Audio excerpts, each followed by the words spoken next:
Alex,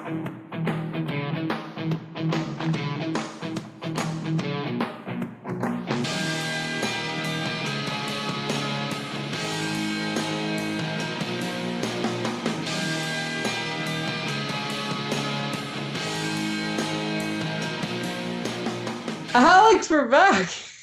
Oh, how are you? I didn't just mess up the first take of us starting the podcast. Definitely not. Alex, Definitely.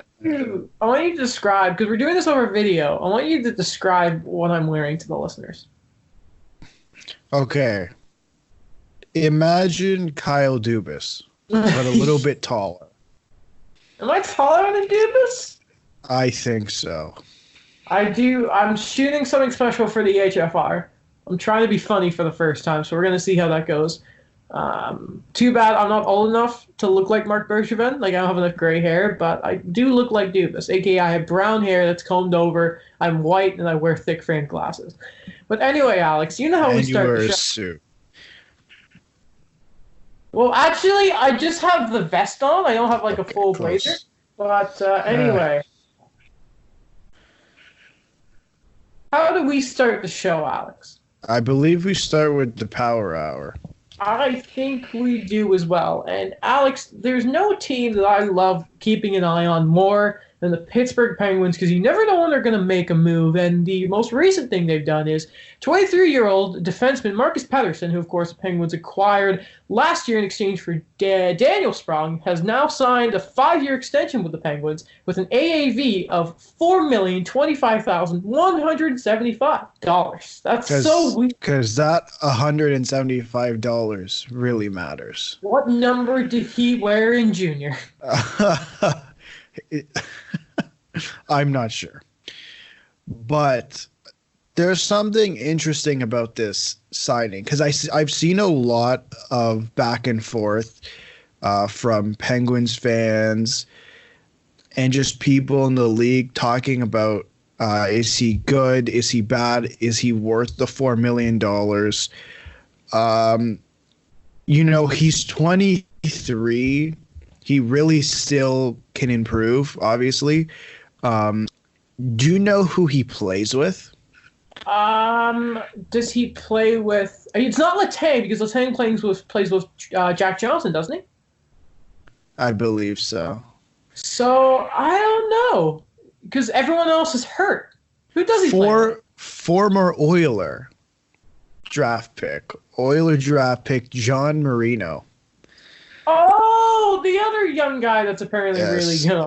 And what I've read online is that they've actually been quite a good pairing, considering how injured the back end has been. Mm-hmm. And something I was able to point out afterwards is going on their Cap Friendly. I noticed that they really have their top four. I guess I'd like to call them core. Moving forward in Dumoulin and Letang and Pettersson and Marino as their second pair. And it kind of gets me questioning, do they I don't think they re-signed Justin Schultz, who's going to be up at the end of the year. But the question that has really popped into my head is, what do they do with Justin Schultz now? Do you go ahead and say, you know what, why don't we get some type of assets back similar to what St. Louis has done in the past with Kevin Shattenkirk and with Ryan O'Reilly? Or do they do what the Leafs have done over the past years with Gardner, Bozak, and JVR, let them walk and get nothing back for them? Mm-hmm. If I'm Pittsburgh, well, we all know that Jim Rutherford lives by the idea of, hello there, I know that my team is not good enough. I'm getting mixed up. And by the way, you said Ryan O'Reilly. I think you meant to say Paul Stastny.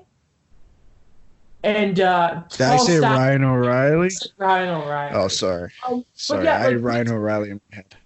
The difference between the two teams is St. Louis, of course, Doug Armstrong has realized when his team hasn't been good enough, and he said, all right, we're going to make a move here. When Jim Rutherford has an idea that as long as I have Sidney Crosby and Evgeny Malkin, it's no secret that he's always said, I'm going to go for it as long as I have these two players.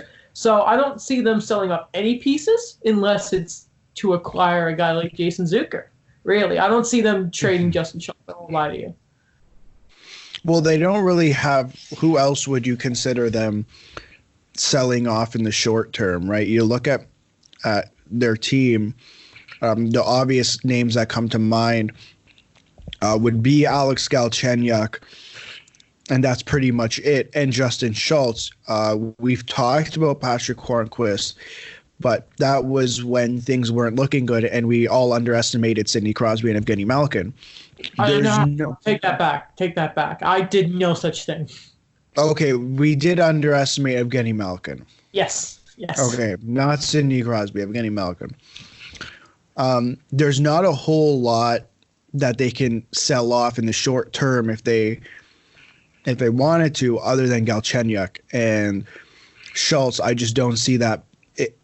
Galchenyuk, I don't see that happening, considering they don't have Jake Ensel and they don't have Nick Bukestad, who are both on the IR.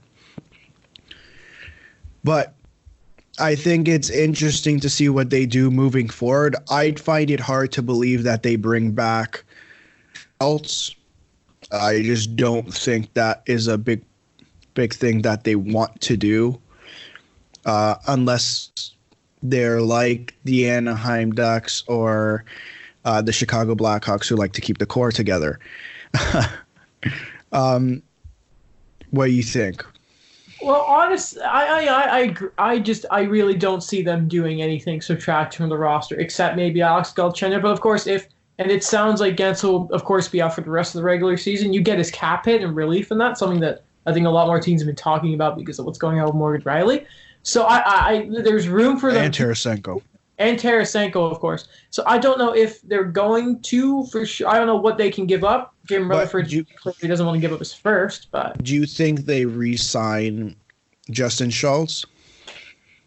I don't know really enough about the Penguin system. I mean, really, if you really look at it, of course, you can say the Pettersson move negates that. Not negates. You can see that the Pettersson move probably is a red flag for Justin Schultz in his time with the Penguins. But do I see them resigning him? Because No. they have a couple guys who stand out. They have a couple guys who stand out to me in either the juniors or the minors. They have Pierre-Olivier Joseph, who they got in the Phil Kessel deal, who is supposed to be good in the future. He's playing in the AHL right now. And they have Callan Addison, who they drafted in the second round in 2018. Those are two names that stand out to me that could look promising in the future.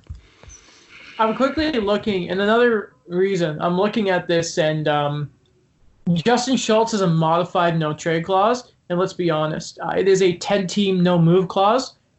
You're not going to be in that much a rush to get your to get off of Sidney Crosby's team, right? So, right. Also they've got to figure out what they're doing in net, because Matt Murray and Tristan Jarry are both restricted free agents at the end of this year, and both have arbitration rights, so that's not fun.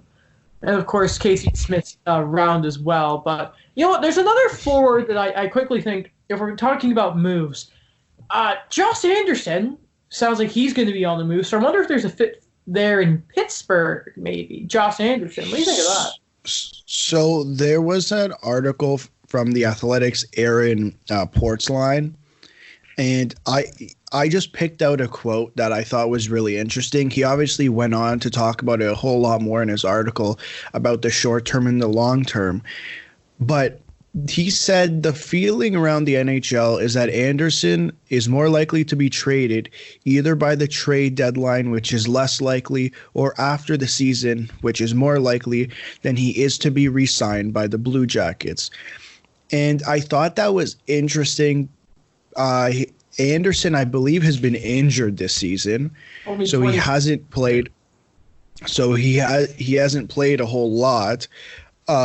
The other thing he put in the article is that there isn't resentment after the holdout a couple years ago. Who's his agent again? Darren Ferris, Mr. I'm going to go to Europe. Funny. I think there's definitely teams who would be interested in him because I think he's one of the guys that you don't see a whole lot of anymore. I mean, there's him and pretty much Tom Wilson are the two names that come to mind that I'd fit in that category. Yeah. I really can't think of a whole lot of other names. And I know people would probably say Ryan Reeves, but Ryan Reeves doesn't put up points the same way that Tom Wilson or Josh Anderson can. I think Josh Anderson would be valuable to a whole lot of teams. The only thing with Josh Anderson I would be scared of is he's missed time with a shoulder injury. And this is a guy who plays a hard style. And, yeah, he had 27 goals last year. But even with an injury, he only has 1 goal in 26 games.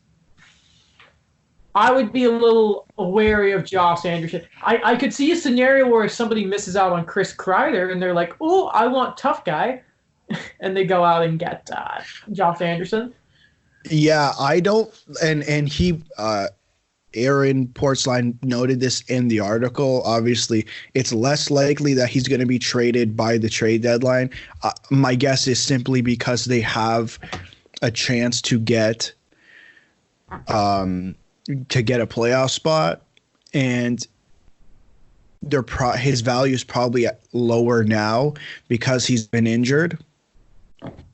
Whereas if you wait until the end of the season around the draft, you get his RFA rights, see if you can sign him, or like the Senators did with CeCe, they offered him his qualifying offer and then traded him.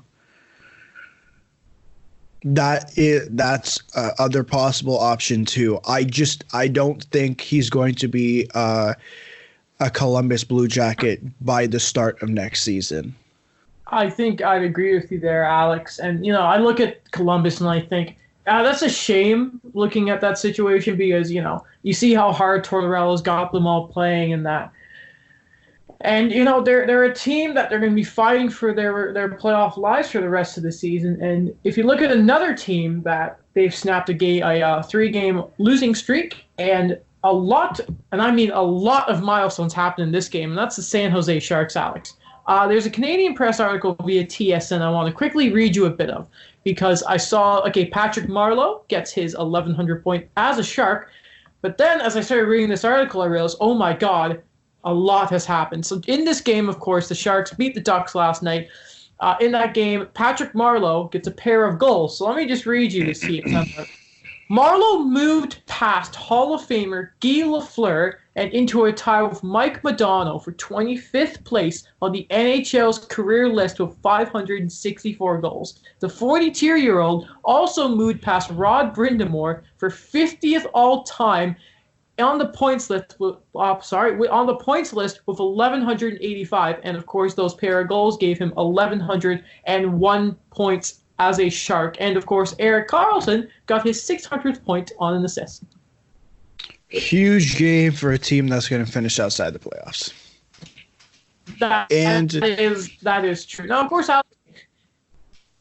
and they don't have their first round pick. They don't. Do you want to because he was only a Leaf for 2 seasons, but I feel like he was an important part of that team. Maybe not in that second year when it came to on-ice production, but of course, his first year, including in the playoffs, and his work behind the scenes and helping those younger guys be professional and giving them a killer instinct. We're trying to teach them the killer instinct we talked about last week. How do you remember Patrick Marleau's time and seeing what he's doing in San Jose? I think from a Toronto perspective, I think there's a lot of bad that a whole lot of people remember because last year was a little bit of a mess when it comes to his deployment and situations that he is being played in. But I think you can't forget, especially that first year that he was here, and even the second year, to the extent he had a presence in that locker room that a lot of people didn't have in that locker room. Mm-hmm. You look at who's in there, and we talked about killer instinct last episode, but I'm talking about, like, there's a difference. You know, you can have a killer instinct and be a leader, but you can also not have a killer instinct and still be some type of leader in the locker room. And I think that those 2 years that he was here, he had an important role in being that leader. That, especially the first year, there weren't a whole lot of veterans on the team this year. You got Jake Muzzin last year. You got John Tavares last year. That first year that he was here, he didn't have a whole lot. The players that were there were all generally still quite young. Even Morgan Riley was still quite young when he was in that year. It just seemed like he was a veteran because he's been here since I don't even know when, since forever. But he had a very important role in this organization. Last year, I think, messed it up. Not messed it up. I think it downplayed it a whole lot because of his play on the ice. Mm-hmm. Also, it does not help him. Sorry, that Mike Babcock really didn't put him in the position to succeed. And just one thing, I'm going to change what I said really from killer instinct really to, if Patrick Marleau was teaching anything, I would say it was more professionalism then, how to be. Yes. And we talk about, Patrick Marleau's back in your headspace now with that game last night, Alex. And another player that's come back into the fold, not my best transition the last two, I know. But Jeff Skinner is back from injury for the Buffalo Sabres, a team that are right there with Montreal, who seem to think they are better than they are. 10-game absence, he plays last night versus the Ottawa Senators, where all he did was get a single shot on net. Yeah, the Buffalo Sabres last night did not have a good game. I watched the highlights this morning after I was reading some things on Twitter. Really not a good game by the Buffalo Sabres. Linus Ullmark also went down with an injury, which really is the last thing that team needs right now. I think, is it fair to say that the playoffs are pretty much not happening for them? I'd like to apologize, Alex, to the Buffalo Sabres because this is my fault. I had faith in them, and them disappointing me and, again, having a great start to a year and completely blowing it is because I had faith in them. I had faith in an organization that has a Hart-caliber player in Jack Eichel, Rasmus Dahlin, Rasmus Sterlinen. I'm sorry, Buffalo, that I'm the reason you are so much of a disaster. I really am. And they have one game in hand over the Habs, and they are a single point ahead of them. So they're not making the playoffs. They are not. No. They're tied. Oh, they are tied. Sorry. Yes. They're still in the same position. They're not making the playoffs. No. I may be projecting a bit onto the Buffalo Sabres here, but they let me down, and I'm pretty upset about it. You know what? You win some, you lose some. Well, Alex, it's funny you say win or lose because when it comes to being a hockey fan tonight, there is no winning or losing because the Battle of Alberta continues tonight in Edmonton. Zach Kassian's first game back since his suspension. And oh my God, Alex, I'm going to let you go off here because this is going to be a fun thing to talk about. But this is a quick tweet from the Bob Favre. Pardon? Sorry, you cut out. Sorry. I'm just going to read you this tweet from Bob McKenzie of TSN. May have heard of him. Chris Lee, Kyle Redmond are the referees tonight for Calgary, Edmonton. Kachuk Kassian game, Bevan Mills, and Greg Dvorsky on the lines. Veteran crew getting the call for this game, and of course, head of player safety George Peros and NHL director of officiating Stephen Walcom will be in attendance tonight. Oh my God! Oh my God! I know what you're saying, Alex. And wow! So scary. I have a question for you though. Yeah. What's up? So don't they usually put veteran refs in playoff games? They do. Yeah. Ask Nazem Kadri what it's like in the playoffs and officiating. But they put veteran refs in the playoffs. Yes, because they want the games to be played right. And if I'm correct, Played right. Yeah, time after time. Adam, how many times last year before we started the podcast did we have not arguments? How many times did we complain about the missed calls? How many times? well, my team Once missed the a playoffs. day. Okay, well, first of all, my team missed the playoffs 2 days before the playoffs started, so I wasn't really that upset. But I did watch. I think it was it Game 3 or 4 of the Leafs series. No, I'm not talking about the Leafs. I'm not talking about the Leafs. No. Let me finish. But wasn't it like game? It was. It was game 2. It was game 2. And Yes. there was no officiating at all. It was a complete debauchery. And of course, Game 7 ruined Vegas Sharks. That was actually the entire Sharks run showed how poor the officiating was. Listen, it's not scary for the players at all. I understand there's a difference in refereeing, right? You have that experience. It doesn't matter. Like I saw a game, they were probably rookie referees. Did you see there was a fight and they were like grabbing on? They haven't even started fighting yet. It's like they were clueless. Yeah. I saw it. Okay, but that same stuff happens with other refs too. So you can have you can have Wes McCauley, okay? You have Wes McCauley at this game. I don't care. You can have George Perro sitting in the stands. What is that going to do? It's funny. George Peros probably looks forward to games like this. Based on what his career was like. The guy was like, it's not going to do a single thing. It's really not. Well, let's step away from that point of view of what it's going to be like with those certain people in attendance. How do you think the game's going to go? Because some people may look at it and think, you know what, the thought in everyone's mind is this will actually be a very tame game, and then the next one in a few days will be the harsh one. What do you think is really going to happen tonight? I think both of the games are going to be absolute nightmares. I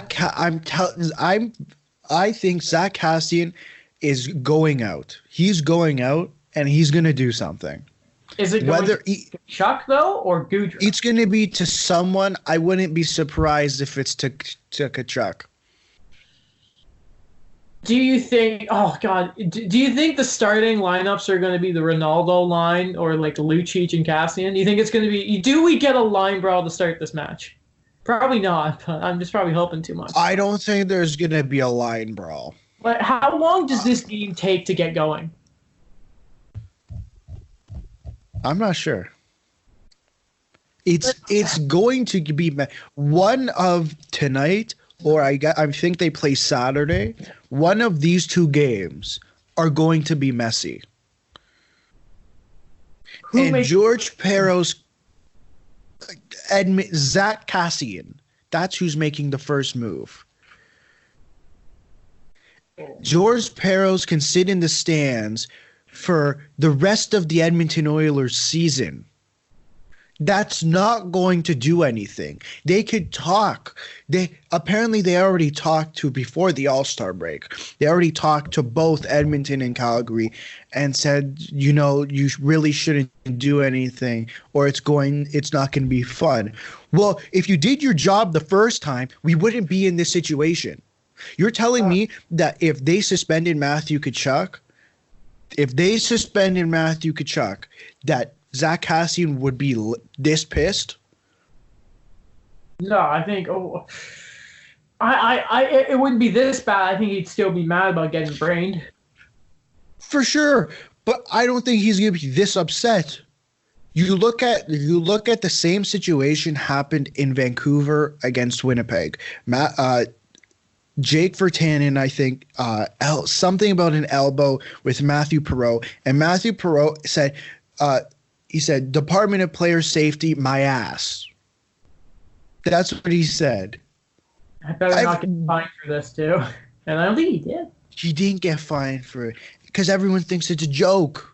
By No the way, one's doing anything. the second game is on the 1st, which is this Saturday. Pardon? The second game, Oilers thing, it is Saturday, February 1st. You were right. I'm telling you, something's going to happen, and it's not going to be funny. Well, Alex, we'll wait and see. I'm sure we're going to talk about this.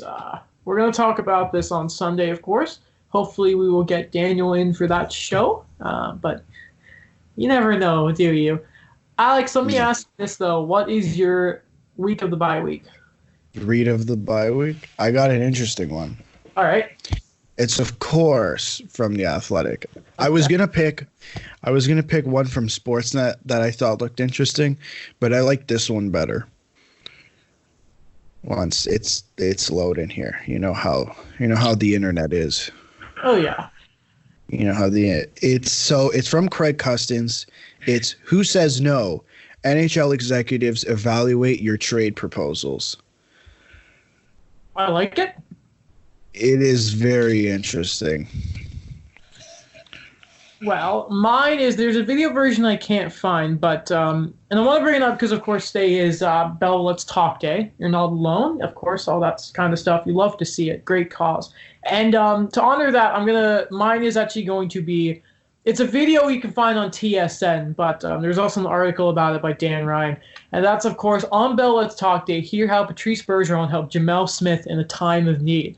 It was how about 14 months ago, Jamel Smith, bunch of stuff going on, claimed in waivers and all that. Of course, we just see it as a paper transaction. We don't see how it actually affects people's lives. And, of course, went through some rough stuff. And the best person in the world, Patrice Bergeron, helped him out through it. So if you want more of the details, the story itself, go check that out on tsn.com, ladies and gentlemen. Fantastic thing. And isn't Patrice Bergeron just the best person on this planet, Alex? Even though he's a Bruin. I love him. Yes. He's French.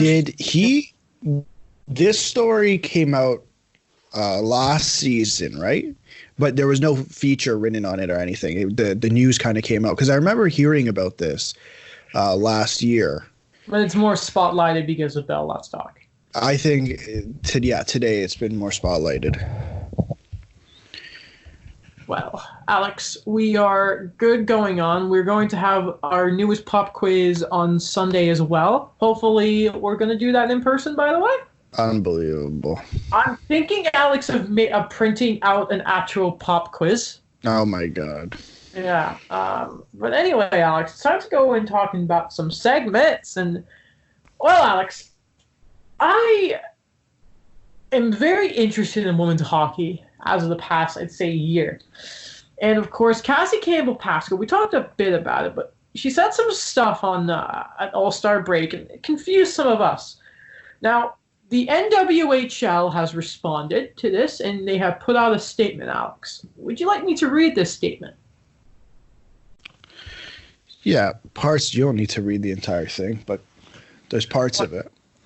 All right, well, I'm not going to read Cassie's exact because they quote her here, but if you want to find it online, it's not hard to find. And I'll read what I would say is the first section, and I'll read the last paragraph as well. I do really encourage you to go read the full thing, of course. It is a very, very interesting read to me. The NWHL usually does not respond to untruths and damaging comments, but we feel this one should be addressed. Campbell-Pascal and Sportsnet used the occasion of a great moment for women's hockey to float absurd lies about our league, which works every day to build a business and illustrate the value of women's hockey. So there's no misunderstanding. The report by Sportsnet is illogical. The statements that players may be personally liable to investors in our league is inaccurate and not in line with laws in either Canada or the United States. Now, I'm going to skip ahead here and all this. They talk about Cassie Campbell-Pascal and, of course, how she was one of the best women's hockey players of all time. And I just want to read this last part here. Of course, just a quick mention, in a few weeks, the NWHL does have their All-Star game, so go and support that, women's hockey. Want to grow the game, of course. Now, this last part of the statement is very interesting to me. Although Campbell-Pascal may serve as an analyst, she's a former, longtime board member of the CWHL. Of course, the other rival women's league that closed down last year. That's my party uncle. They didn't put that in. One of the greatest players in hockey history, and undoubtedly for the game. When we try to tear each other down with reckless reporting or malicious comments, women's hockey does not move forward. Alex, when you first stepped into this, because obviously you saw it. We've had. Pardon? What was your reaction to this? Well, we've had discussions about this off the podcast after this statement was released, and it just was really messy. It started.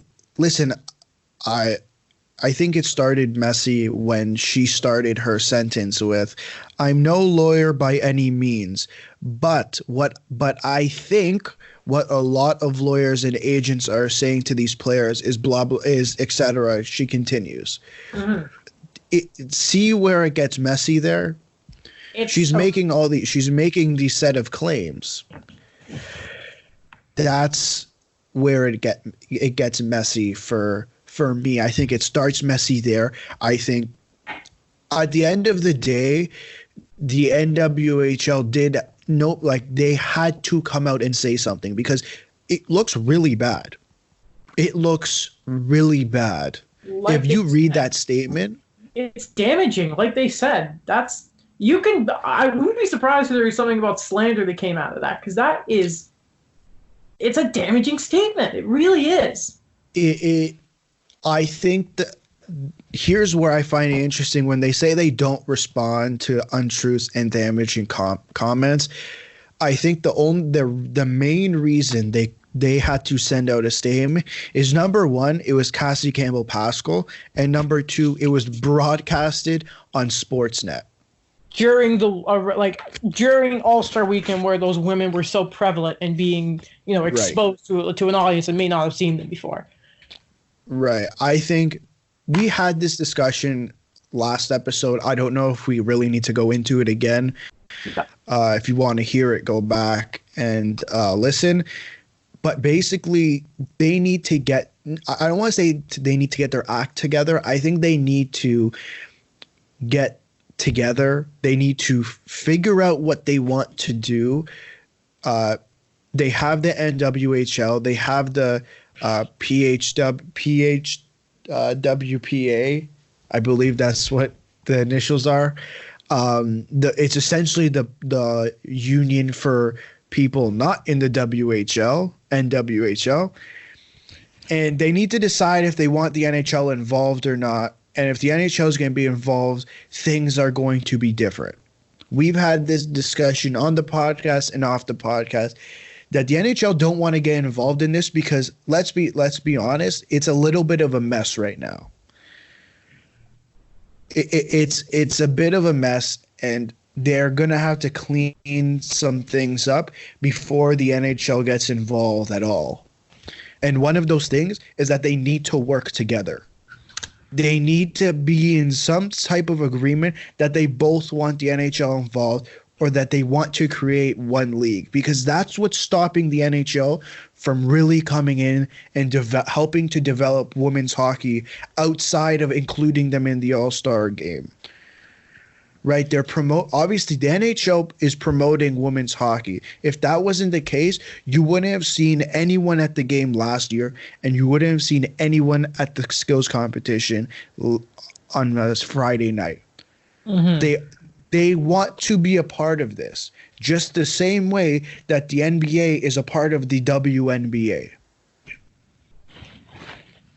I would also add that I think beside the NHL, because right now, I don't want to sound like a douche saying this, but women's hockey kind of feels like Mean Girls right now, with this whole Cassie Campbell Pascal stuff and the NWHL. It does feel like it.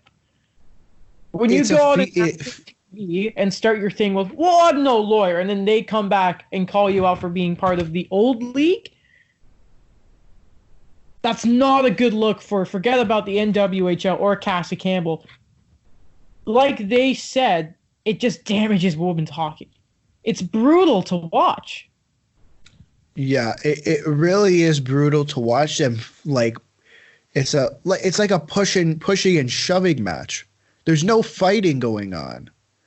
It's just them arguing back and forth. And we've heard. Listen, it's not that no one wants to help women's hockey. I think I've seen on Twitter I've seen quite a few people saying that. That's not the case. It's the case that it just seems very messy, and the NHL to get involved and say screw it, and just because if the NHL gets involved, I think they can really just take down everyone and say, listen, it's either this way or the highway. And you've seen them do that before. You look at how they're dealing with the Olympics. It's either my way or the highway. Like it's possible, but I listen. I want women's hockey to succeed. I know for a fact that there's so many people in the media. You look at Brian Burke, nonstop talks about women's hockey all the time.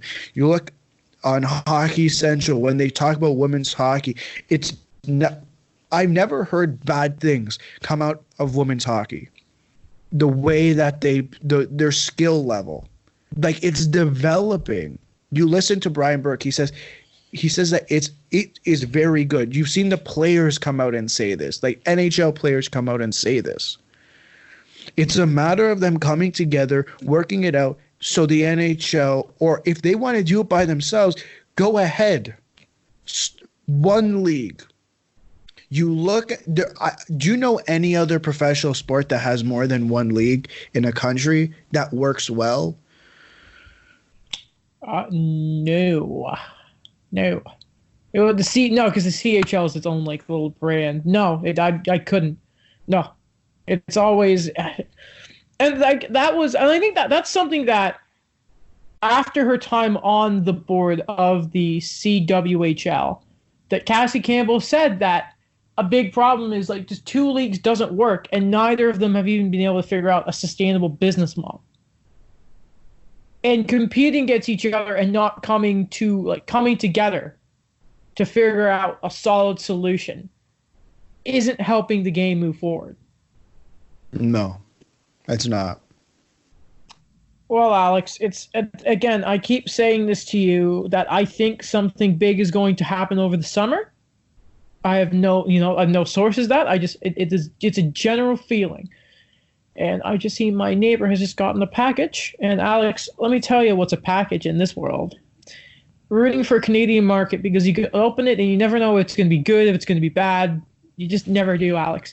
So we've got the Habs and we've got the Leafs. Where do we want to go? Because there's some stuff to talk about with both, including a Leafs win and the Habs loss. You can go first.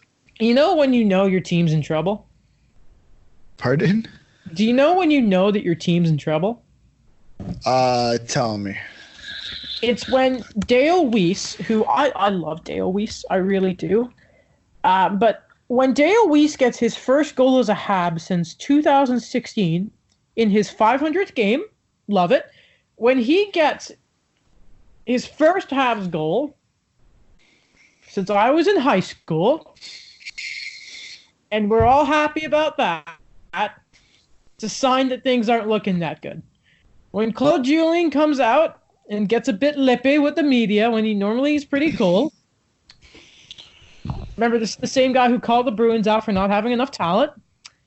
You know your season's in trouble. You know when Elliot Friedman says in 31 Thoughts earlier today, Montreal's message is that they aren't interested in rentals, good, and the most likely scenario is they don't do a ton. Oh no. Even though the 2020 playoffs are a long shot, thank you, Elliot, they want to be in the race for 2021. Trading those who can help them next year, Petrie and Tatar, don't make sense barring something they absolutely can't turn down. So the way I read this is, so Kovalchuk will get traded probably, which makes sense. Okay, fantastic. Okay. Maybe Nate Thompson and maybe Nick Cousins. That's where the season is. And Yep. Alex, you know what I can't wait to hear at the end of this season? What? Well, if you guys want to find out what I have to say, watch the new FR that I'm in the middle of shooting. But no, Alex, it's going to be Marc Bergevin's going to give his parade, and he's going to give his normal spiel about I don't want to mortgage the future, and another year of players' careers will be wasted, Alex. So I want to give you an example here. I'm going to try and be as descriptive as possible for the people listening. Alex, right now I want you to look at me through our video chat here, and I want you to look at my hair, all right? Let's say my hair is the Montreal Canadiens season. It's a mess. It's a mess. Now, imagine injuries are my glasses. Oh, no. I am now putting my glasses on, which you're not used to me seeing with my glasses on. And these glasses, these injuries are what Marc Bergevin is going to use at his end of the year conference to cause a distraction from missing playoffs. Oh, it was the injuries. Did you know we have a discussion about this? But Alex, Sebastian Aho wanted to be a Hab. Or he wanted to be a Hurricane and not deal with the contract situation. Oh no, Alex. Did you know that we have Shea Weber? Yes. Answer's in the room, Alex. Don't you know? I'm sick of this. I don't know if you're being serious with me or not. Because I'd be highly concerned if you were. No, I'm being sarcastic there. This season is a mess. Okay, You have Carey Price. You're wasting his career. You've wasted it for 8 years. Okay, so I'd like to go through I've created 2 activities for today's episode. Activities? Yeah. Activities. Okay. Do you want to start with the good one or the bad one? No, you don't need anything. Okay, let's go through the bad one. Why not? Okay, so we're going to play Who Gets Traded. Okay. And you know what? You ruined it with the 31 thoughts, but we're doing it anyways. We have Jeff Petrie. Apparently not. Thomas Tatar. Apparently not. Or both of them. Apparently not. Damn it. You ruined it with the 31 thoughts. Okay, who would you want to trade? Fine, we're going to change the question. So I've spoken a bit about this in one of my HFRs that if it was me, I would trade Jeff Petrie just because I look at what Jeff Petrie is, and I've said this to death, that he is a 40-point defenseman. He is right-handed and has 2 years on his deal. Jeff Petrie's value will never be higher than it is right now. And the Vegas Golden Knights need the guys who you got Nick Suzuki, a second that became Romanov, and Tatar as a throw-in, the team that you have made one of your most successful trades in the past 8 years with, needs a puck-moving defenseman. And are willing and clearly have an impatient owner, by the way. And you don't want to sit there and think, I have this stud asset. I understand it's difficult to replace, sir. But guess what? You wouldn't be in a rush to be competitive if you chose to just sit down and do a rebuild. So I think it should be Jeff Petrie because I can imagine the sheer amount of return you could get for a guy like that would just be so good for this team in the long term, which is how Bergevin should be thinking. But he's just so Frankensteined this team into the Minnesota Wild of the East. There, I said it. And I think because of the forwards you have, they're already there, Kotkaniemi, Domi, Druin, the future Cole Caulfield, that you could afford to get rid of a winger. The most plentiful asset in the league. And oh my God, is that the Edmonton Oilers or the Pittsburgh Penguins who are probably going to make a move to try and get into the playoffs? I think it is, but no, Alex, we're going to wait till next year and not do anything. Not going to make any impactful moves again. Oh my God, we don't have the taxes are such a problem. We can't bring in free agents. If you win, you can bring people in. That is a great rhyme. I know. If you can win, you can bring people in. Yeah. There's 31 games. 31 more games and this team's going nowhere. What's the good activity, okay, Alex? So we have a Instagram group chat with Daniel that's called Webs for Norris. Yes. Yes. I'm throwing this on you right now. Okay. I'd like you to pitch to me why Shea Weber deserves the Norris this season. Well, Alex, I look at Shea Weber and I think, wow, this is a fantastic player. 12 goals as a defenseman, 33 points already on a team that just so has been fighting there. He's been healthy. He comes back after an injury and all that. And like you see this guy, he's at the age he's at, having a fantastic year. Even at offensively, he's up there. He may not be John Carlson playing for just the team he's on, but you look at Weber and he's the only stud on this blue line. And you look at, oh, what do you know? A defenseman who can play both ends of the ice.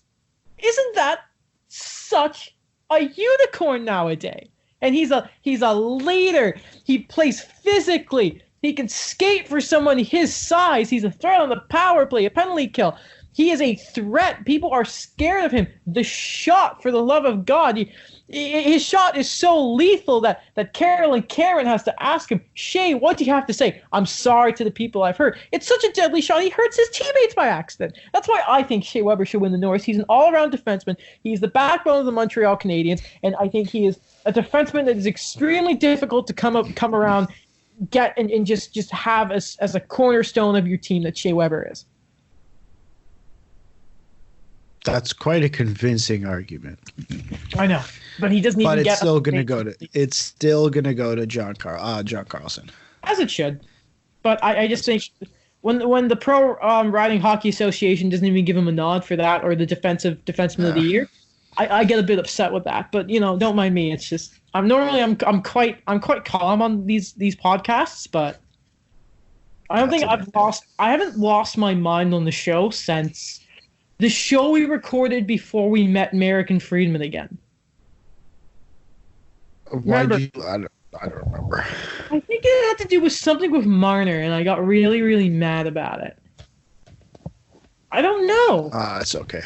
Well, but yeah, I'm just very upset with this team right now. Well, someone has to be calm on the show. I'm dressed up. I'm dressing up as Mark Bergevin for a skit I'm about to do for these videos. I'm realizing where this team is, and they're going to be in purgatory for 31 more games. How long is a hockey game? We can say like 2.5 hours? Yeah.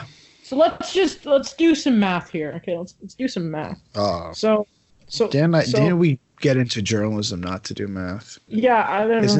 Isn't that the joke? But anyway, you do the math there, people. 31 times 2.5 hours. That's a lot of hours. That's a lot of time I'm going to waste watching this team that continues to disappoint me. And then I'm going to make these videos about this team that I love so much. And it's just, but then it's such a double-edged sword. This team just, I feel attacked. I have nothing else to say about this team. That's okay. Oh, Rasmus Sandin's fantastic. You guys won. Want to talk about that? Sure. Yeah. So we're back. Yeah, we're fine. So Alex, the Leafs come back after probably a really disappointing end to their first part of their season. Yeah. It was an interesting first part of the season. Nashville Predators. Yeah. Rasmus Sandin scored too, Alex. So why don't you tell me about how you're feeling after that game, and what do you think that game means for the second half of the Leafs season? I'm optimistic. Obviously, there's still some issues that need to be dealt with, but when's the last time you heard me say that this team is perfect? Never. No. Obviously, you said it. Rasmus Sandin scored his first NHL goal and looked quite good against Nashville. Obviously, that's a team that probably isn't making the playoffs this year, which is such which is crazy considering the team they have. It just hasn't worked out. It seems like their forward group just has not worked out. which is weird to say considering the names they've brought in. Duchesne's a curse. Maybe, honestly, maybe. Except last year for like a week. when they swept the Tampa Bay Lightning. Sergei Bobrovsky, yeah. Obviously we kind of mentioned it 2 episodes ago. I want to say Jake Muzzin is talking, or his representatives are talking to the Leafs about him re-signing. I thought that was quite interesting, simply because, you know, if there's a position that I think we have, I don't know if depth is the right word, but I think our top six are kind of fit already, is the left side, considering Riley, Dermott, Sandin, even other guys that they drafted this year and in the past.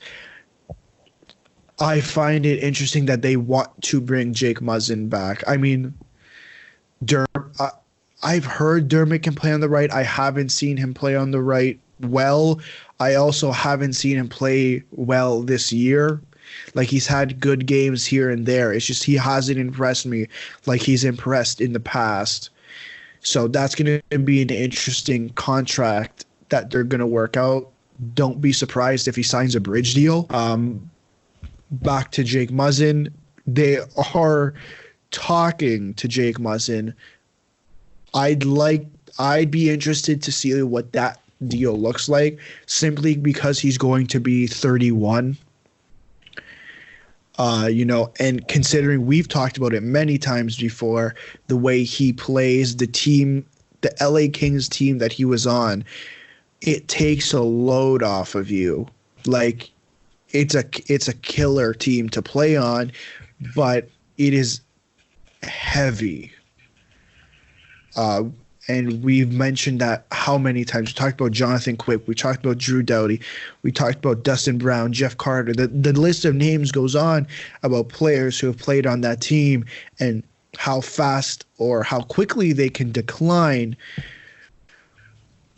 Another interesting thing to come out of Toronto, going back to the defense, is that Bob McKenzie reported on TSN a couple days ago now that he believes that the Leafs are actively looking for a right-handed defenseman or a left-handed defenseman who can play on the right, with multiple years of term left, at least 1+ year, something like the Jake Muzzin deal, but would prefer 2+ years remaining. No guarantee it gets done, but they're looking. Kapanen, Janssen, Kerfoot are what team wants. I think that's... What? That's getting a top 4 right hand with term.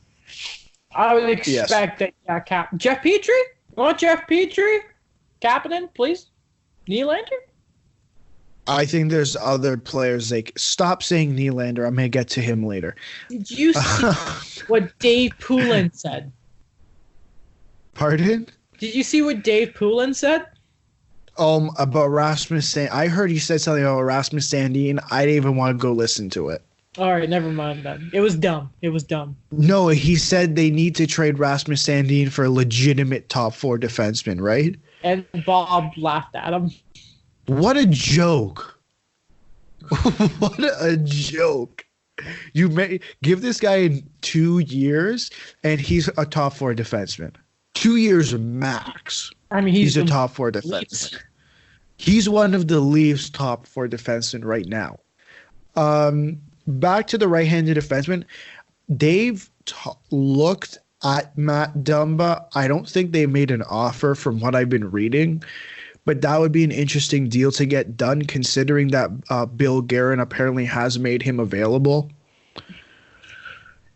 which is weird. I don't know why you'd make him available, but pardon? That's Matt Dumba screams like that's an expensive player to get. I know. I don't know what the offer would be. Well, he's got because I don't 4 years, $6 million is his cap hit. He's right-handed. I know he's had an off year, but that's Matt Dumba. I don't think people value him as high as we do, or as certain people do. That's that's what I'm saying. You know what? The fact that they're willing to give him up is so weird because that's the guy you build around, not Jared Spurgeon. You don't give Jared Spurgeon 7.5 for 8 years or 7 years, whatever the hell they gave him. It's weird. Other defenseman that I've heard is Josh Manson out of Anaheim, who has been talked about before. You know, you also got Travis Hamonic. I don't think TJ Brody's an option anymore. Apparently, he put Toronto on his don't trade list after the Kadri, whatever happened there. I can't think of many players, that could pop up in my head. Obviously, I know you're about to say Jeff Petrie, but do you have any other players? I don't think Montreal and Toronto would make a trade like that. Well, no, I pitched Matt Dumba to you, I think, last week or a few episodes ago. I pitched it. I didn't actually think it would become a possibility. I do not have sources, Alex. I promise you that. But, I mean, no, like, Manson's a guy I've heard a lot of people would love to see in the Leafs uniform. I've heard that on Leafs. I've read that on Leafs Twitter for what feels like 2 years. I won't lie to you. But, I mean, yeah, the guys who come to mind, right-handed defenseman with some term that can be on the market, it's really those two players. Yeah, it would be Josh Manson and good old Matt Dumba. I'm looking around right now. Normally, when you hear defenseman's available or you need a defenseman, it's called the Carolina Hurricanes, but they're going to be looking for one too. Or, how about this? And bear with me here. Brendan Dillon. Stop it. Stop it. What's wrong with Brendan Dillon? A whole lot of list of things. Not what the team needs. Or the thing of wanting 2 years at least kind of takes Sammy Vatanen out of the deal. So yeah, it does. That would work. That would be interesting too. Mm-hmm. Maybe you'll take a look at Alec Martinez. Is he still injured? I will check. He is a lefty though. I believe he is. I know, but he can play on the right. Alec Martinez. I will check his last. I believe he was Muzzin's partner for a little bit, and he played on the right. His last game played was on the 18th, so I think he's back, yeah. Oh, okay. That's another guy, he has this year and next year. Actually, yesterday was the official year since the Leafs traded Jake Muzzin. And it looks like it's worked out. Don't you think? I don't know. I can't tell. Oh, he's been the most defenseman. Yeah. But Alex, there's another player I need to ask you about. And I feel like William Nylander is kind of like a Sith Lord a Sith Lord uses his emotion. He uses. Sorry, did you say William Nylander? Yes, I did. William Nylander. Don't say that on the podcast. Alex. He's a Sith Lord. But instead of using his hatred to make himself stronger, I feel like he uses the power of the people who try to trade him on Twitter. Now, Alex, you're going to get a certain age demographic very upset. You have to stop saying his name on this podcast. That's it. Alex, is that a letter I see? I may or may not have a letter ready. Alex, why don't you read this letter that you texted me that you were going to read on today's episode? I think the last time I wrote a letter was about Mike Babcock, right? I think so. I think so. I try to keep these letters very limited. Like to keep them nice and special. Okay. Like a fine wine. You only bring it out for a special occasion. Exactly. Give me 1 second here. Mm-hmm. Okay. Are you ready? I think I am. Okay. I'm just going to retie my tie. Dear people aged 55 to 75. No reason I'm calling them out. It's your friend from the 2-on-1 podcast, Alex. Stop tweeting from your typewriters for a second. We need to have a talk about your favorite player, William Nylander. From your typewriter. I don't know what your problem is, but just in case you haven't noticed, he's good. Let me read you his stat line. 23 goals, 22 assists for 45 points. Let me read it again just in case you didn't hear me. 23 goals, 22 assists for 45 points. I know you love to say he's garbage in front of the net, but let me just throw you a stat that I got from January 14th when he scored, yes, his 20th goal of the season. Adam, can you tell me where 16 of his goals came from? Would it happen to be in front of the net, John Tavares style? Oh, yes, 16 of his goals came from the net front area. But that's fine. Continue using your typewriter to bash him for whatever reason. Hey, leave the guy alone. Last time I checked, he's been the most consistent Leaf this entire season. He's also been the most consistently trashed on player since the day he joined this team. Don Cherry, I believe it was Don Cherry who trashed the Leafs for not picking a Canadian player, whatever the hell that means. He wanted Nick Ritchie. Oh, what's Nick Ritchie doing right now? Not scoring 23 goals for 45 points. I think he was on waivers. He's a what? I think he was on waivers the other day. No, he wasn't on waivers. Oh, okay. Let me remind you before I end this. William Nylander is a good player. Yes, he was holding out for a little bit to get money that he was worth. $6.9 million. You know what? I think he's worth that. So throw your typewriter in the garbage and leave the man alone. Your best friend and your favorite podcast, Alex. Nick Ritchie has 11 points, by the way. 11 points. Well, Alex, that was quite well spoken of you. What? That was very well spoken of you.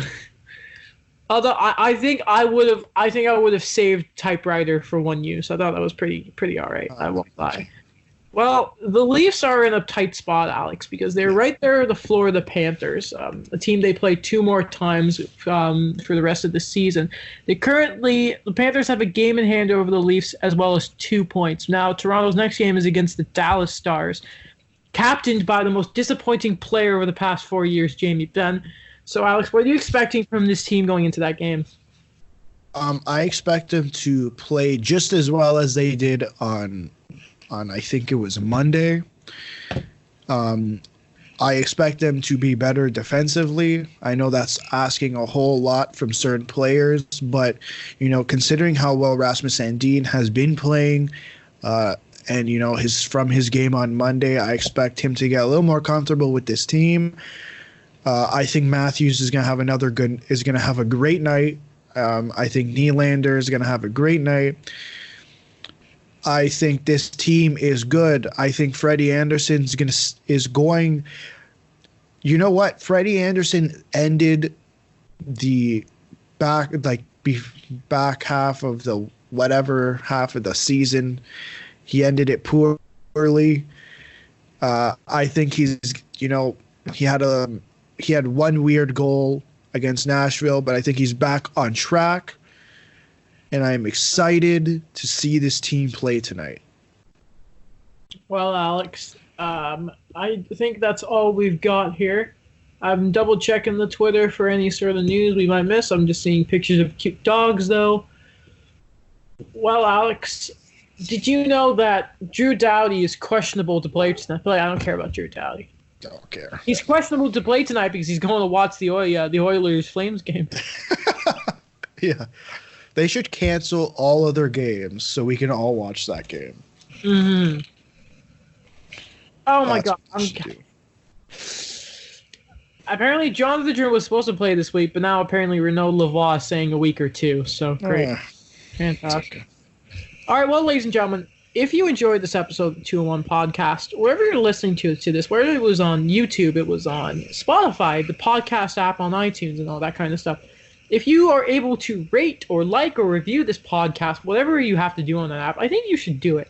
Leave a review asking us some questions or something like that. Follow us on our social medias. That will all be in the description below. Check out the show's YouTube and Instagram page while you are there, as well as my YouTube channel. A new HFR will be up by the end of the day. And, Alex, I think that's all that needs to be said. Have I missed anything? No. Well then, Alex, I don't know about you, but I think we will see the listeners soon. Yes, we will. All right. Shout out to Talha, by the way.